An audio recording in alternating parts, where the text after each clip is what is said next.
President ওয়াহেজ Ibnan, পর্ব সংখ্যা ৯। লেখনীতে সানজিদ আক্তার মুন্নি। তাহাজ্জুদের নামাজ একসঙ্গে আদায় করার পর ওয়াহেজ মসজিদে চলে গিয়েছে ফজরের নামাজ আদায় করতে, কিন্তু মসজিদ থেকে ফিরে এসে দেখে আনবি বিছানায় গুটিসুটি মেরে শুয়ে আছে। প্রচণ্ড জ্বর তার, শরীর রীতিমতো কাঁপছে, বিছানা ছেড়ে ওঠার মতো শক্তিটুকু তার নেই।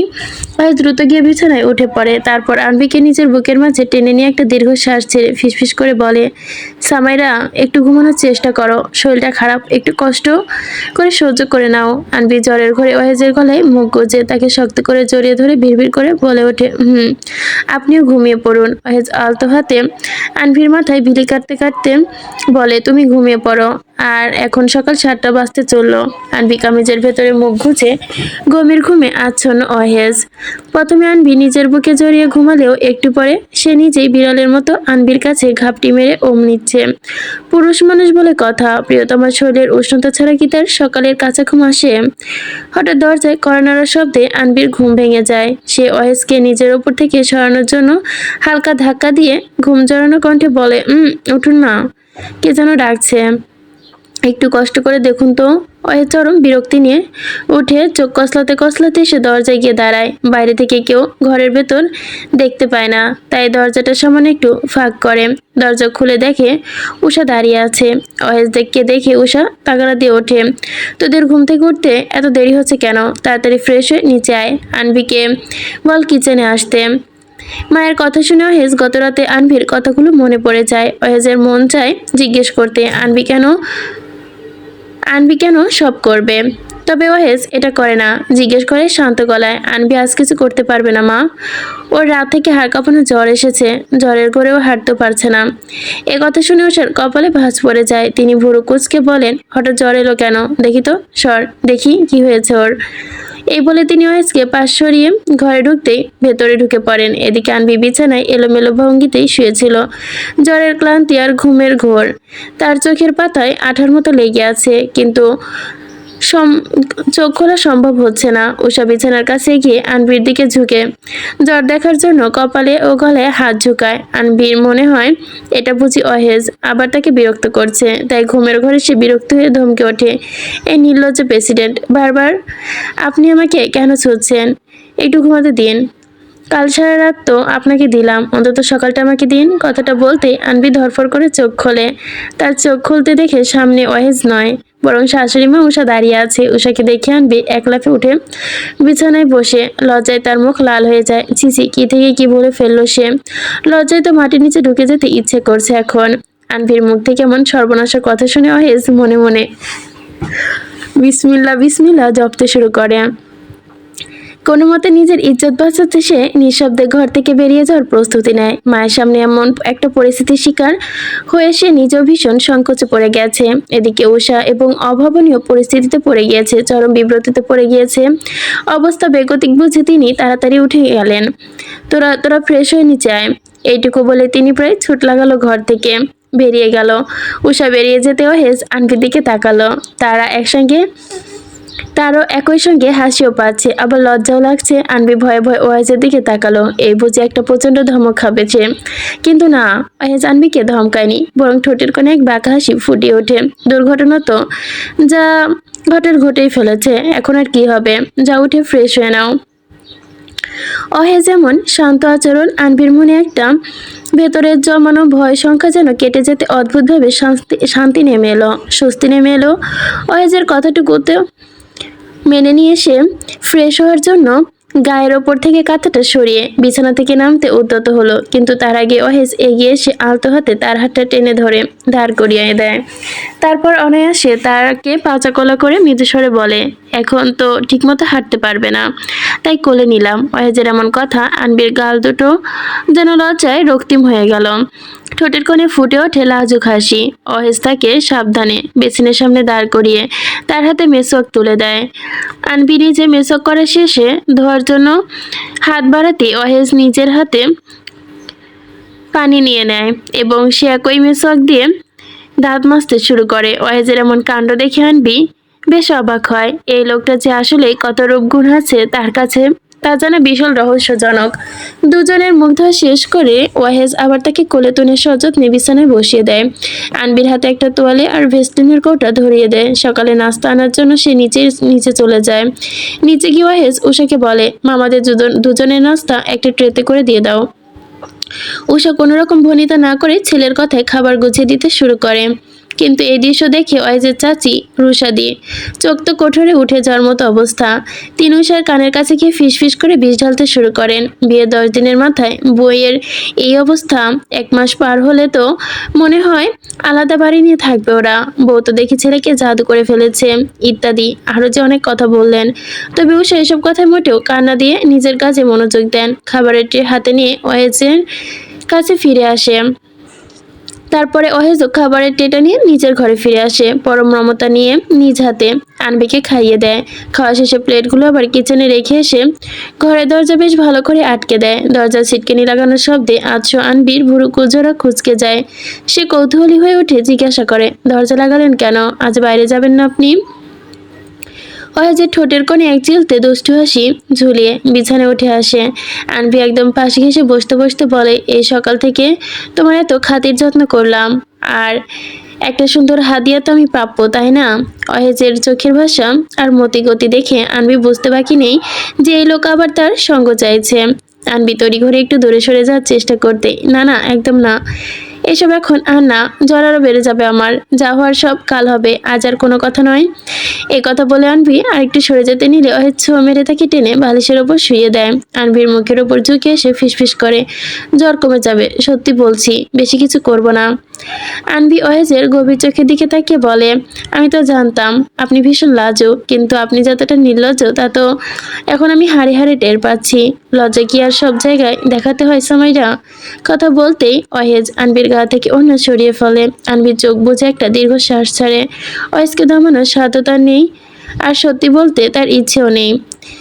শুধু শরীরের কষ্ট হচ্ছে ঠিকই, কিন্তু অহেজের এই গভীর ছোঁয়াটুকু তো সে পাচ্ছে। প্রথমে কিছুটা আপত্তি করলেও ধীরে ধীরে আনবি নিজেই অহেজের কাছে সঁপে যায়। ওর মনে এক কোণে একটা ছোট্ট ভাবনা উকি দেয়, একে তো ঘুম থেকে উঠতে দেরি হয়েছে, তার উপর আবার এখন দরজা আটকে প্রেমে মত্ত। বাড়ির লোক যে কি ভাবছে তা একমাত্র আল্লাহই জানে। সময়টা 12টার দিকে।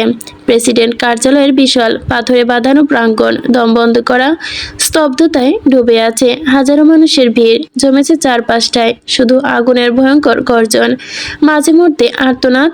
আগুনের ভয়ঙ্কর গর্জনের মাঝে আর্তনাদ চাপা স্বর। আজ মাসের সেই নির্দিষ্ট দিন, যেদিন থেকে উন্মুক্ত আদালত বসে। এই প্রাঙ্গণ একেবারে শেষ প্রান্তে উঁচু মঞ্চে বিচারকের আসনে পাথরের মূর্তির ন্যায় স্বয়ং বসে আছে অহেজ। বর্তমানে এই রাষ্ট্রে অহেজে যেহেতু সর্বসর্বা, তাই কোনো আপিল নেই, নেই কোনো দীর্ঘ বিচার ক্রিয়া। তার চোখের ইশারায় দেশের অলংকারী আইন। মঞ্চের ঠিক একপাশে মাটি খুঁড়ে তৈরি করা হয়েছে একটা বড় অন্ধকার কুয়া। কুয়ার নিচে থেকে দাউ দাউ করে আকাশের দিকে উঠে আসছে লেলিহান আগুনের শিখা। আগুনের লেলিহান শিখার চারপাশে বাতাসেও বোধহয় ঝলসে যাচ্ছে। সে উত্তাপে সে লাগছে উপস্থিত প্রতি মানুষের গায়েও। সেখানে মানে কুয়ার ভেতরে একের পর এক মানুষকে নির্মমভাবে নিক্ষেপ করা হচ্ছে। যাদের নিক্ষেপ করা হচ্ছে এরা সাধারণ কেউ না, এরা ভয়ঙ্কর সন্ত্রাসী চক্রের সদস্য। অহেজের শাসনকালে যাদের প্রায় 7,000-এরও বেশি ধরা পড়েছে। এরা ছিল দেশের অগ্রগামী পথের সবচেয়ে বড় বাধা। যখন ওই দেশের কোনো সম্ভাবনাময় মানুষ মাথা তুলে দাঁড়াতে চেয়েছে নিজেদের নোংরা দাপত্য রক্ষায়, এই সন্ত্রাসীরা তাদের নিঃশব্দে সরিয়ে দিয়েছে। এখন তাদের সেই পাপের চূড়ান্ত প্রায়শ্চিত্ত হচ্ছে এই জ্বলন্ত নরক। যাদেরকে ধরা হয়েছে তারা কেউ এভাবে পুড়িয়ে দিয়েছে অহেজ। এখন অন্য কেউ তো কিছু বললেও পারবে না, কারণ আমাদের দেশে আমি টার্সিয়ারি টেরোরিস্ট পেয়েছি, শাস্তি দিয়েছি, এবং একটি আমাদের সর্বোত্তমের ব্যাপার, সার্বভৌমত্ব আমি রক্ষা করব। এই যে সব রাষ্ট্রদ্রোহীর জন্য অহেজ নির্দিষ্ট একটা কোনো ক্ষমতা নয়, সরাসরি অগ্নিদগ্ধ। আদালতের অন্য প্রান্তে চলছে আরেক নির্মম শুদ্ধি। অভিযান, যেখানে সারি বেঁধে দাঁড় করানো হয়েছে চুরি ও চাঁদাবাজে যুক্ত অপরাধীদের। অপরাধ প্রমাণিত হওয়ার সাথে সাথে জল্লাদ ভারী অস্ত্রে এক কোপে বিচ্ছিন্ন করে দিচ্ছে তাদের এক হাত। পাশে চলছে সমাজের সবচেয়ে কঠিন বিচার, তা হলো অবিচারী শাস্তি। বিবাহিত কেউ পরকীয়ায় লিপ্ত হলে তাকে মাটিতে গর্ত করে পুঁতে দিয়ে চারপাশ থেকে ছোড়া হচ্ছে ভারী পাথর, রজম। মৃত্যু নিশ্চিত না হওয়া পর্যন্ত থাকবে এই শাস্তি। আর অপরাধী বিবাহিত হলে উন্মুক্ত জনসম্মুখে তার পিঠে আছড়ে পড়বে চাবুকের আঘাত। দুই এক করে পাক্কা 100টি বেতাঘাত, আর তারপর 1 বছরের চরম নির্বাসন। রক্তের গন্ধে ভারী হয়ে উঠছে চারপাশ, কিন্তু ভয়ে সাধারণ মানুষের বুক ধরফরানি ছাড়া আর কোনো শব্দ নেই। মঞ্চে বসে ওয়াহিদ স্থির চোখে দেখছে এই সফল কিছু। তার চেহারায় বিন্দুমাত্র অনুশোচনা নেই।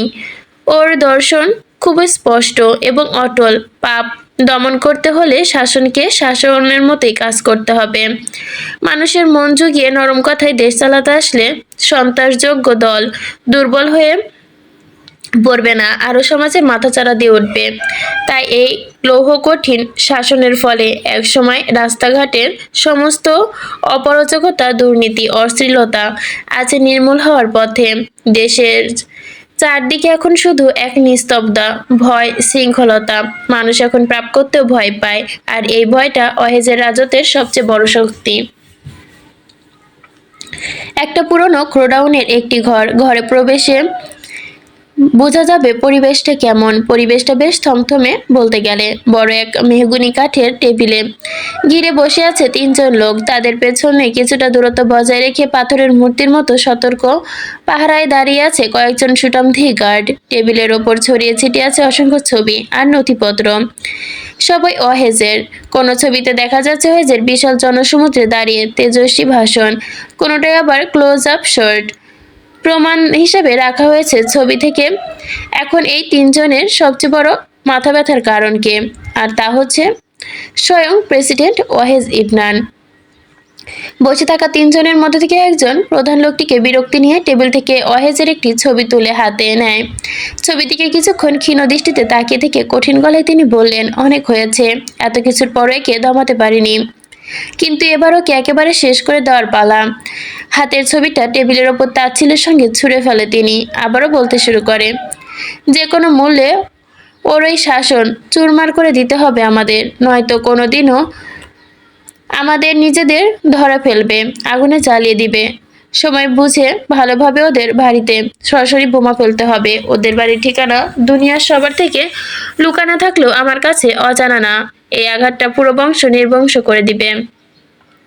তার এই ভয়ঙ্কর পরিকল্পনা শুনে টেবিলের পাশে বসে থাকা দ্বিতীয় লোকটি কিছুটা নড়েচড়ে বসে, গলাটা সামান্য নিচু করে জিজ্ঞেস করেন, কিন্তু নিজের মেয়েকে কি করবেন?